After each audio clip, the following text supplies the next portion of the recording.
everyone, and welcome to the Surgical Ergonomics podcast, where we will be discussing everything related to surgical and procedural ergonomics, the people, ideas, and technology that will help enhance your physical wellness and career longevity. I am your host, Geeta Lal. I'm an academic endocrine surgeon, speaker, consultant, and surgical ergonomics coach. Having experienced work-related musculoskeletal injury myself, I am committed to increasing awareness of and developing solutions to counteract the impact of poor ergonomics on the professional and personal lives of healthcare workers in procedural areas. Morning, and in this episode of the podcast, I'm delighted to have as our guest Ms. Shari Stevens.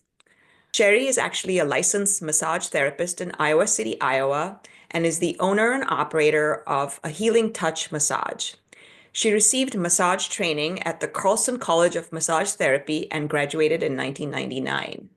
She also has additional training in trigger point massage, myofascial massage, assisted stretching techniques such as active isolated stretching, and Stewart-Taw's soft tissue release. She uses these techniques on a daily basis to help her clients.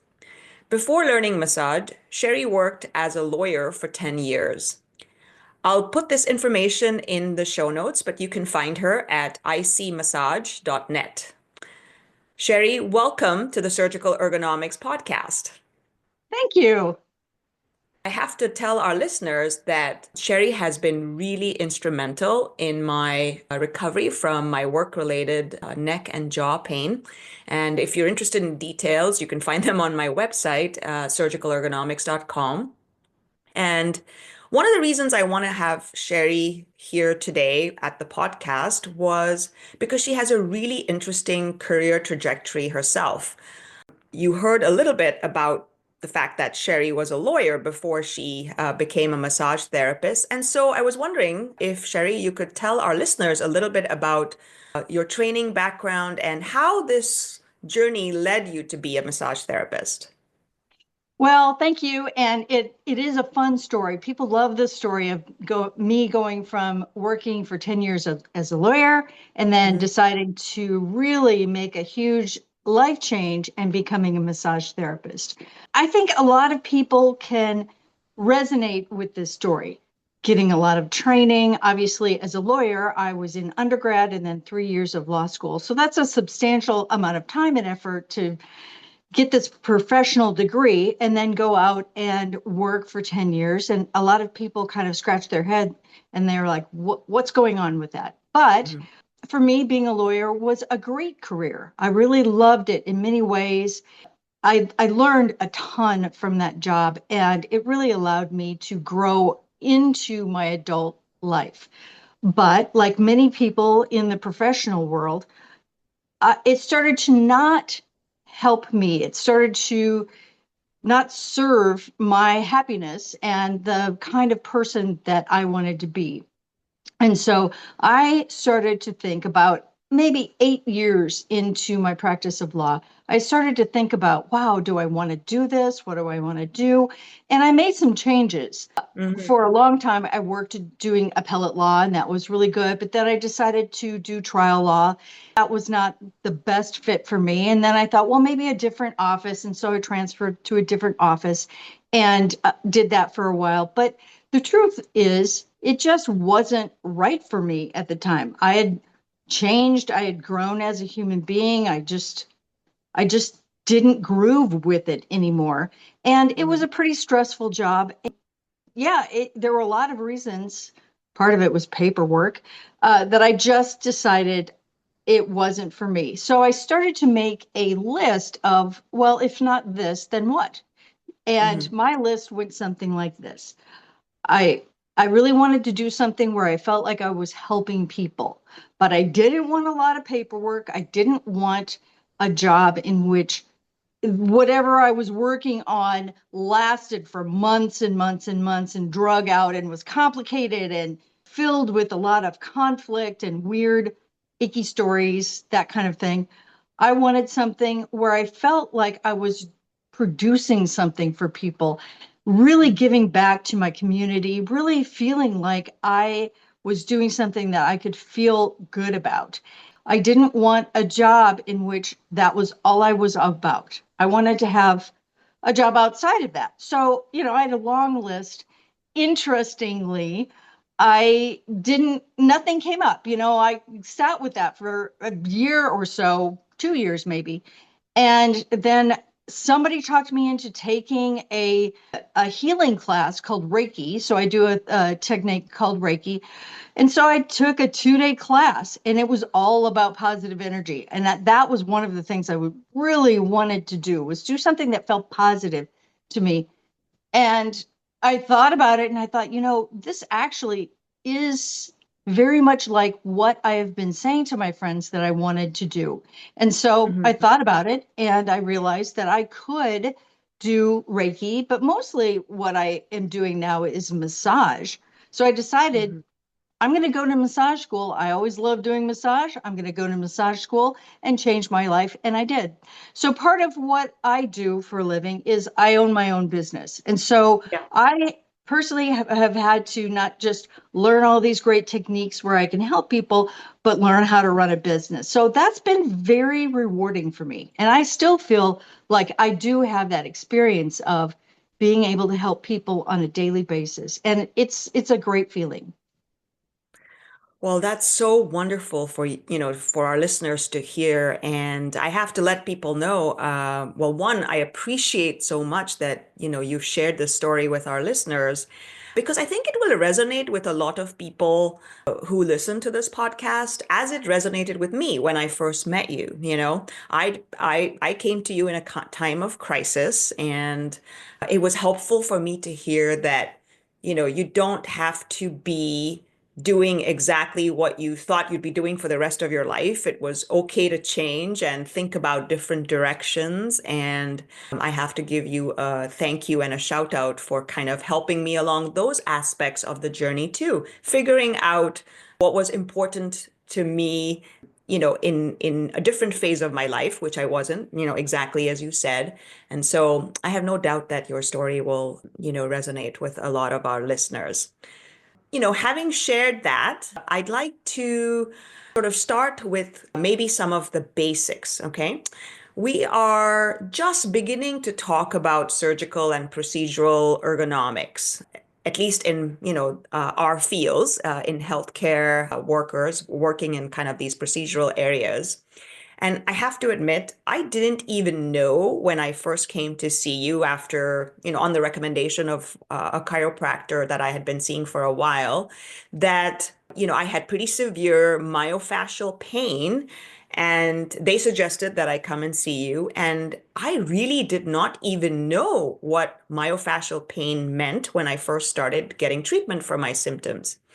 And I remember going home and Googling the term. And I would love if you could explain this to our listeners, because this is really something that what we experience, from our repetitive strain injuries in working in the OR and procedural areas. And this applies to surgeons, other proceduralists, nursing staff, scrub techs. So, what from your perspective is myofascial pain? Okay, I do want to make a proviso that Yeah, I totally understand what you're talking about yeah, people in the whole area of surgery yeah. have reasons that they might have myofascial pain. But this is actually a bigger picture than just that area. I would I see. say that most Americans Hmm. probably deal with some kind of myofascial pain because of the things that we do. I mean, Right. I have to deal with it because I am very much forward all the time, and it's not a very natural position to be in. So I always have to be doing things to counterbalance that. So anybody Hmm. who sits at a computer, anybody who works in a factory, anybody who does things that are very repetitive are probably going to have issues with myofascial pain unless they do the kinds of things that sort of unwinds that. So I do want to make a proviso. If you Hmm. feel like, wow, this is terrible. I had this job that creates the thing. Actually, everybody does. So this is just a life thing that we all have a learning curve, and I think we are still learning. So as a massage therapist, I want to talk a little bit about myofascial pain, but I am not an expert on it. In fact, I would say researchers in the broader sense are not experts on it. Fascia has not been an area of interest within the research community. I think the first people who really got into it was about 2007 with the Fascial Mm-hmm. College that started to meet yearly. And so there is research that's being done, but it's early days. So I can only tell you from the perspective of what I experience, what I've come to believe over the years of working with people. So Absolutely. obviously, surgeons understand what fascia is because you deal with it all the time. But think about fascia as not just this thing that you get through to get to the muscle and maybe deeper than that into organs or whatever you're working on. Think of fascia as a potential glue. Fascia, oftentimes, if it's healthy, will be very much like a gelatin. It's very gelatinous. It moves and things glide, and that's part of what it does. It allows things to move easily so that all of the muscles or tissues can be compartmentalized and work correctly. However, one of the other things that it does is it takes forces that the body experiences. So it might be a traumatic force, it cushions, but it Mm-hmm. also disperses that force across the body. Well, if you have a trauma or if you have some area that's been stressed out, what the fascia will do when it feels that intense force, it will actually glue the muscle and the skin together. So it's like a sandwich that does not move at all. I've often thought of it as that there was this product that I used to do when I would do sewing called Stitch Witchery. And it was a fabric that you put between two other pieces of fabric and then you would iron it and then it would all stick together. That Oh, was right, just right. it always makes me think of that. Fascia, when it is sticking and gluing all this together, obviously is not going to let the muscle move, which is Mm-hmm. what it should do. Because if that muscle has been stressed out, you don't want Yeah, it to tear. yeah. There probably already are tears in that muscle or micro tears. There's some kind of Mhm. damage that the fascia is supposed to give stability to the tissues so that the area can heal. Well, you might feel something very similar if you do a big workout. You might be sore after that. The Right. fascia actually might be stuck in there, but it naturally will detach with your body's movement. It Mm-hmm. will not detach if there's no time for rest and healing. If there's a continuous stress put on that area, it's just going to stay stuck and it's going to become more and more and more stuck over time. So the more stress and the more time, the longer it's going to take to get that unstuck and get that whole system to work in balance. And so that's what I do. I just help that system get into balance. So not only am I unsticking that fascia that's sort of glued in there, but I'm also manually stretching the muscle.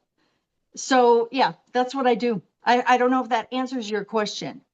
It absolutely does. And I think, our listeners are going to appreciate what you said because you put it, in such easy terms and context for us.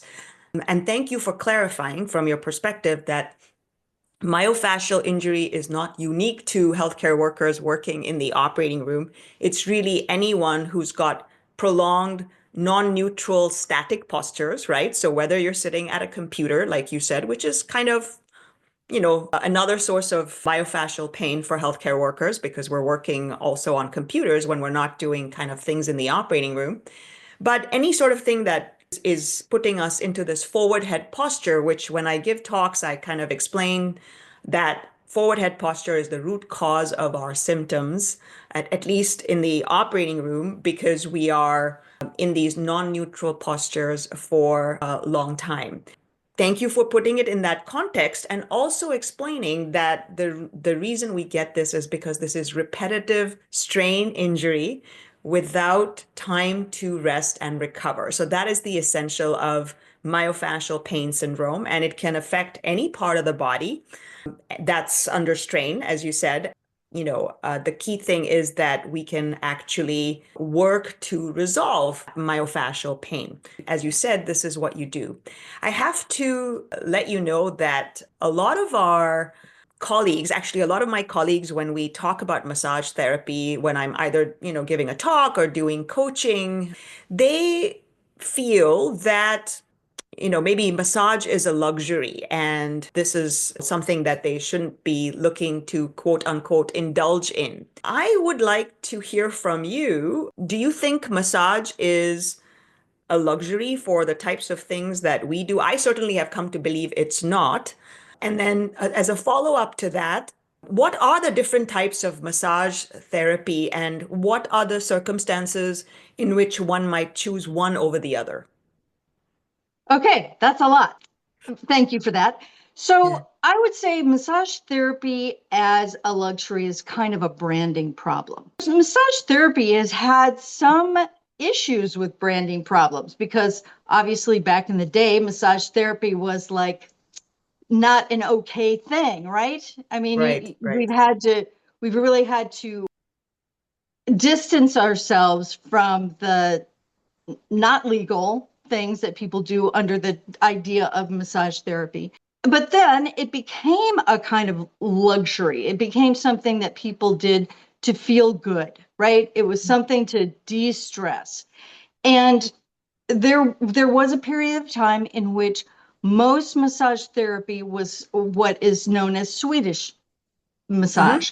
So that's long gliding strokes that might be slow and easy and gentle and just very reassuring. Not really meant to get muscle knots out particularly, but just to help people be soothed from whatever. That might Mm-hmm. mean pampering, or that might mean just sort of a mental, emotional time to just rest and relax. Mm-hmm. But time has gone on and massage therapy has really grown.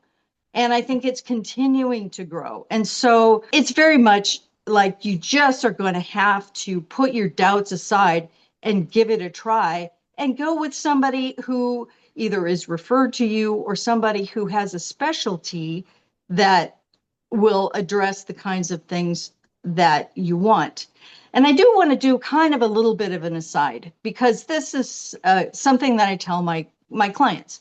I've been doing Mm-hmm. this job for 25 years. I've seen a lot of people come and go. Some people have gotten better, some people have not. I've seen Mm-hmm. all the different variety and spectrum of all of those things. And so, with that amount of time and experience, because I do this full time and have done this full time the whole time, the people who get better are the people who are willing to try things and fail. Mm-hmm. People Mm-hmm. who try all sorts of things. So Mm-hmm. it's very much like what is popular in popular culture to talk about the difference between the fixed mindset and the growth mindset. The people Sure. with the fixed mindset try a thing once. If they had a bad experience, they'll say, I'm bad at that. I'll never try it again. The people with a growth mindset say, ooh, that was a failure. Let me try to do better. Okay. So you need to get a growth mindset around this idea of healing or just maintaining your health. So Mm-hmm. you're not going to just go and say, I'm going to get a massage and it's going to heal me. Right. Massage is a potential tool that you can use, a strategy that you can Mm-hmm. use along with many, many other things to help you get into a place of balance. I would caution people to avoid the idea of getting fixed. Mm-hmm. Mm-hmm. People, when they aim for getting fixed, then they're going to look for a silver bullet. What you Yeah, really want to do is look at what you're doing and say, what can I do to create and maintain balance? So absolutely. you're going to do interventions and strategies and maybe mindset change Mm-hmm. and do all of the things that create that new normal for you, which is a normal that does not include pain. And Mm-hmm. so I call it the healing cocktail. Right, And right. massage therapy is one potential ingredient in the healing cocktail. So you got to try it. It might not be for you, or you might Agree. have to try a couple different therapists to Right, try to right. get what is right for you. Because you're not going to, if you have chronic pain, you're not going to go to massage therapy and have like a miraculous deal.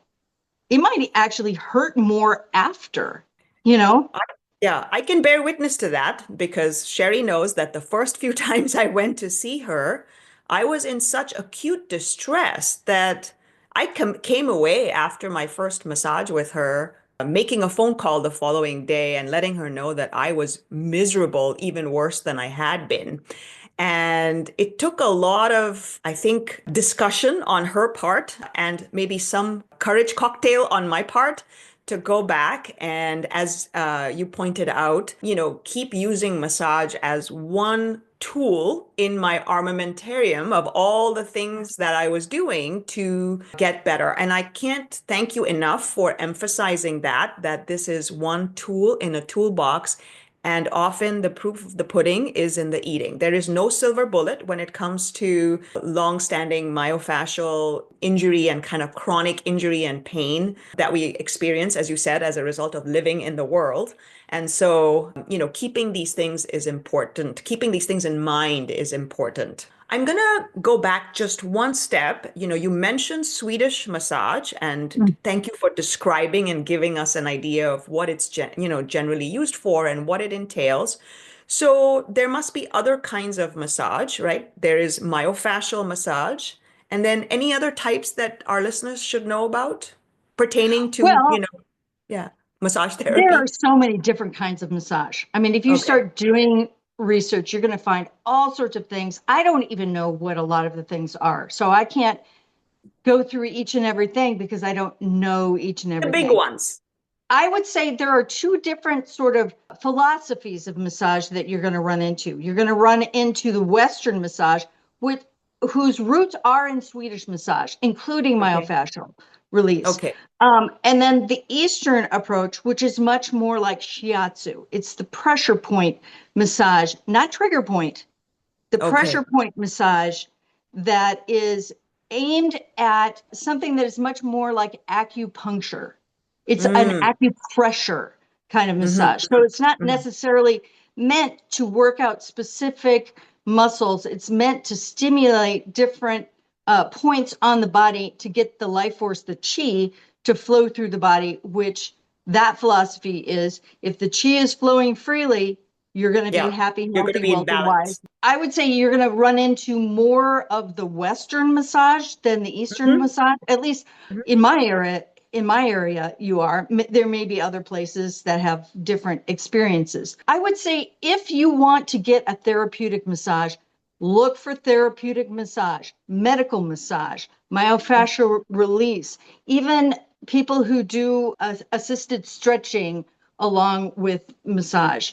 That kind of anatomy based approach to massage. If somebody says, I just do massage, they're probably specializing in relaxation massage, which is nice and can be helpful, but are not going to really work in detail with the pain issue. Because Got it. relaxation will help you, Hmm. but Hmm. not fully. Right. I thank you again for clarifying that. And for our listeners, you heard the keywords that Sherry pointed out, right? So you're looking for maybe somebody who does assisted stretching, Mhm. myofascial massage, treating muscle injury. Look Right. for the keywords. Yeah. Uh, Medical massage. Medical medical massage would be a massage. big one. Yeah.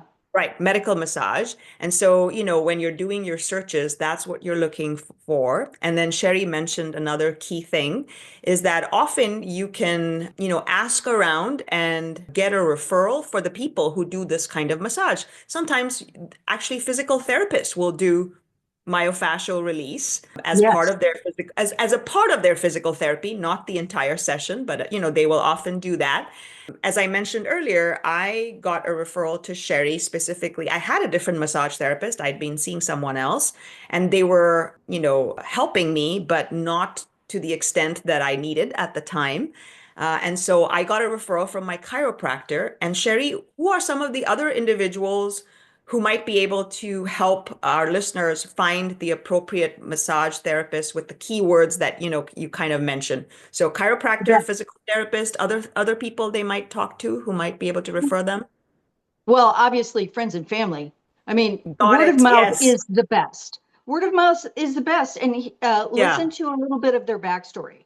If somebody says, "Oh, I love my massage therapist," you need to ask a few more questions. What's your experience? What do you love about that person? Have Hmm. they Hmm. helped you with pain? What is that like? Is that somebody who does their work as part of a full body massage? That's probably not what you're looking for. You want somebody who actually will focus the entire session on whatever is the problem. So friends and family would be the best. You can do your own search online and, look at people's websites. And, a lot of people find massage therapists these days by just asking their phone where's the nearest massage therapist, and they look at comments. What do people write out? Another thing you can do is there are professional organizations for massage therapists, and they have their own rosters that might actually list the kinds of massage. So I belong to the American Massage Therapy Association, that's AMTA. They not only will show the therapists in your area, but it will show the specialties there. So that's maybe the fastest and easiest. If you're going to go online, that might be the fastest and easiest. The other big one is ABMP. I think that's it.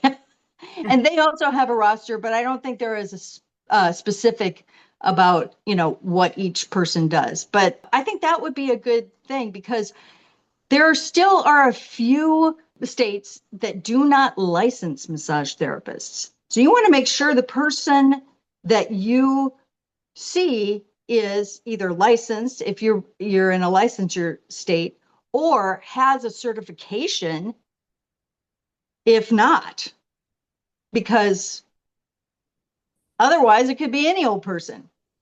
Right. No, you made absolutely, these points are actually gold, right? For people like me who weren't as familiar until they needed a medical or therapeutic massage to figure out, what to look for. So these are absolute, I say nuggets of gold for our listeners. And I hope that they will look at these things and use all the resources that you have just outlined. I will add maybe one other thing in addition to all the things you've said. And I think you alluded to this earlier, which is I have learned that people have to be open to feedback, right? And not take it personally. Like when I called you about being in more pain the next day, you didn't go on the defensive. You didn't dismiss my concern, but explained why that might be and encouraged me to kind of think about what we could do differently moving forward to continue on that journey. Because just like if we went to see a physical therapist or a trainer, I know that, from the massage therapy experience, I've learned like when I went to see a different trainer, I asked them, I said, are you open to feedback? If I come and say that something we did in my best interest actually worsened my symptoms, are you willing to move, things around or do things differently, although they may not meet your set agenda? So I will make a plug for, being open to feedback. Well, and I also would like to say that it's better to see yourself as a consumer. Right. You're not there to just take what somebody gives you. If it's not a good fit, don't stay with that person.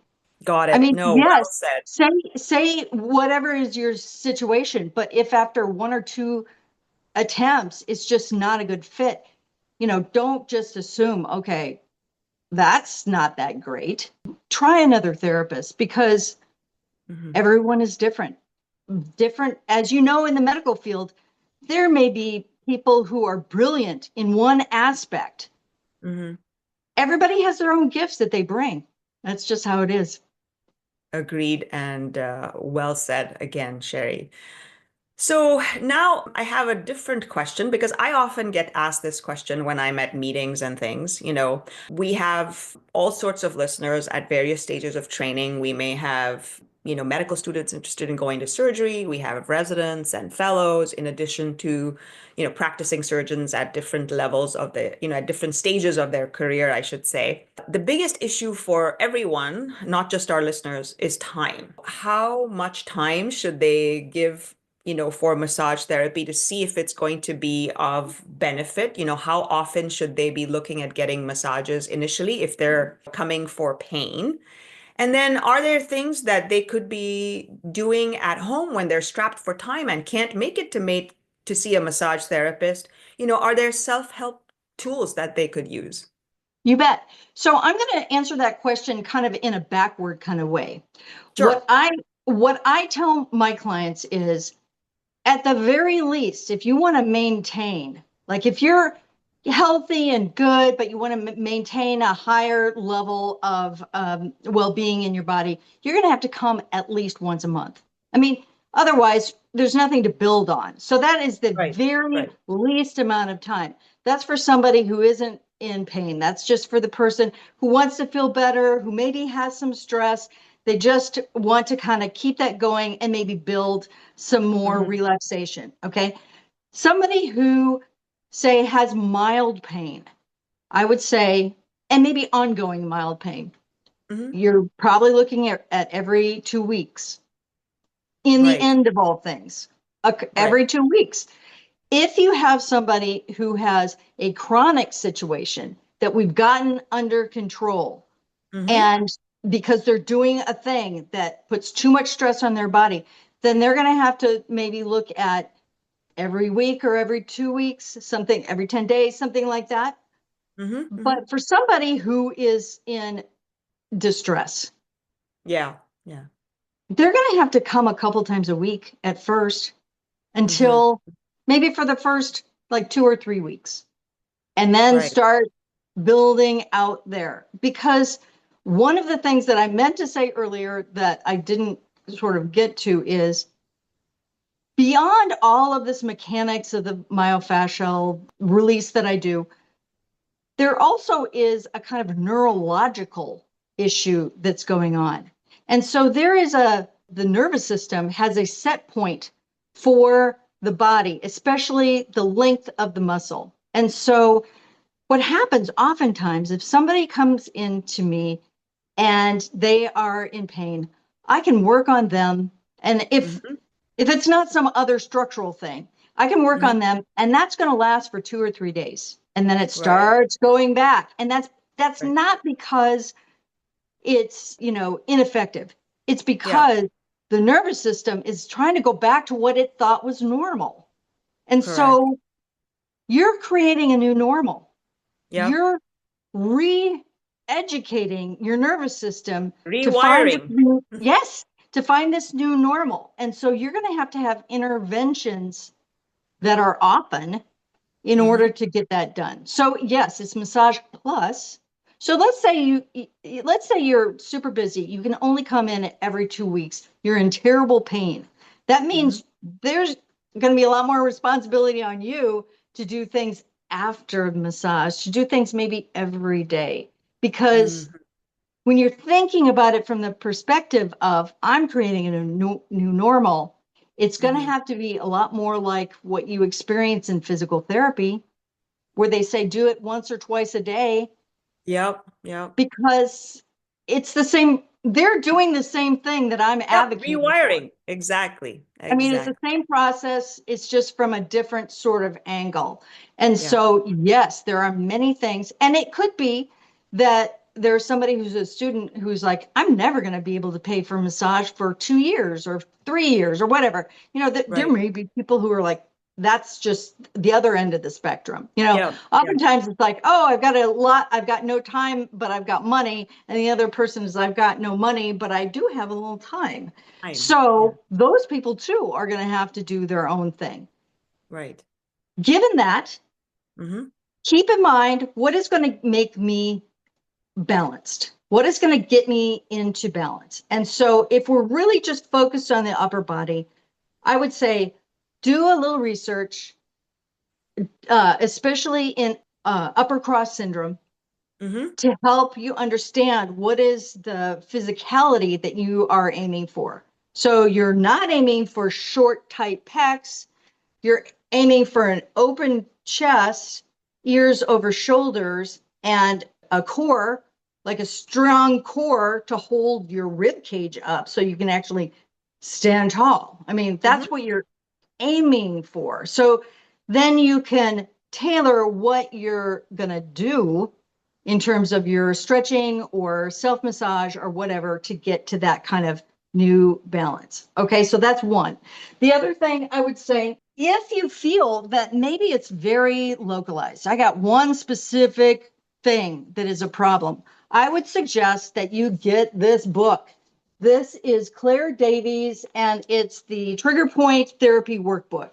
And the thing I really like about this book is it will, let me get a better, it will show you not only where the trigger points are, but where the, I don't know if you can see this, but where you might be experiencing your discomfort. So the little dots are the trigger points and the slashes are where the referred pain is. And so you can use that very well to do work on yourself, to really figure out, okay, you know, this is hurting here, what might it be?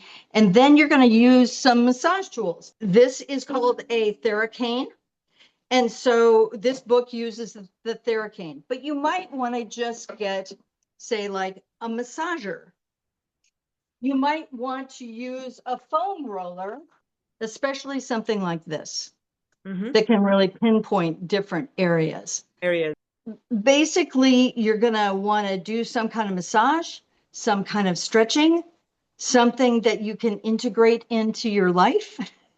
And so you're going to have to create some new habits. Agreed.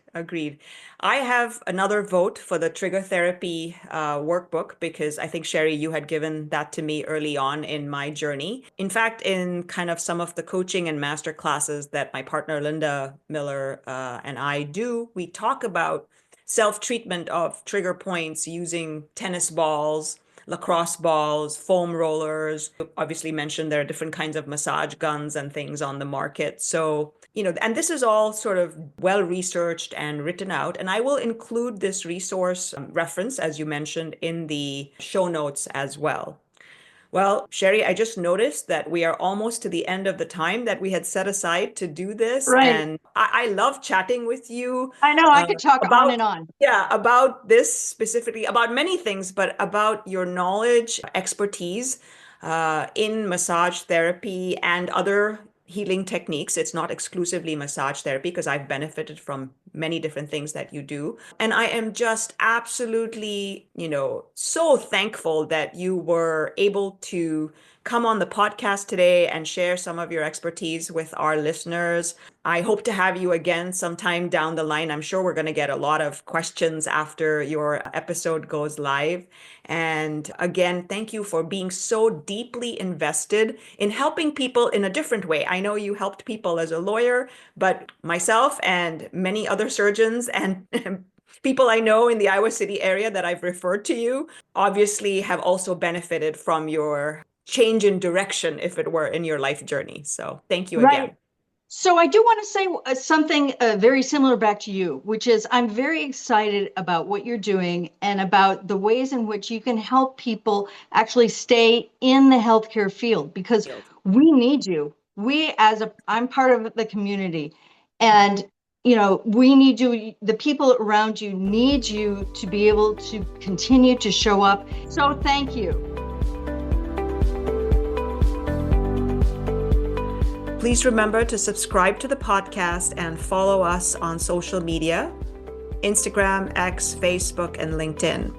We love feedback, so please reach out to us for topics, ideas, speakers, or if you ever want to be a guest on the show. Thank you for listening.